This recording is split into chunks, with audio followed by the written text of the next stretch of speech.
Authorised economic operator status. So, ఇది చదువుకునే ముందు మనం ఒక చిన్న కాన్సెప్ట్‌ని నేర్చుకోవాలి. సో, ఇంటర్నేషనల్ లెవెల్‌లో కొన్ని వాల్యుబుల్ ఐటెమ్స్‌ని మనం ఇంపోర్ట్, ఎక్స్‌పోర్ట్ చేస్తున్నప్పుడు దాని సేఫ్టీ, సెక్యూరిటీ ఇష్యూస్ గూడా ఉంటాయి. సో, దాన్ని పరిగణనలోకి పెట్టుకొని అక్కడ అయితే ఎక్స్‌పోర్ట్ చేసే టైంలో కంట్రీకి పంపిస్తున్న టైంలో కొంతమందుంటారు పనిచేసేటోళ్ళు.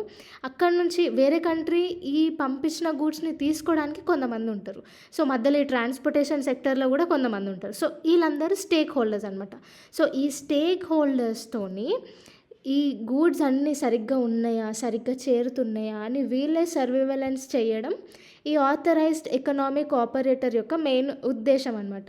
సో, ఈ స్టేటస్ ఈ ఏఈఓ స్టేటస్‌ని గోల్డ్ ఇంకా జ్యువెలరీ సెక్టర్‌లో గూడా మనము ఇంట్రొడ్యూస్ జేయాలని సెంటర్ దీన్ని ఎక్స్‌టెండ్ జేసింది. జ్యువెలరీ సెక్టర్‌కి గూడా ఎక్స్‌టెండ్ జేసింది.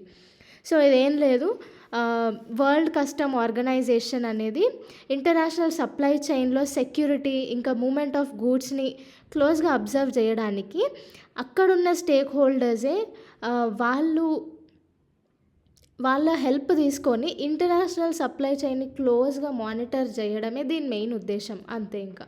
సో, ఇది జ్యువెలరీ సెక్టర్‌కి గూడా ఎక్స్‌టెండ్ అయింది కాబట్టి ఇది న్యూస్‌లో ఉంది.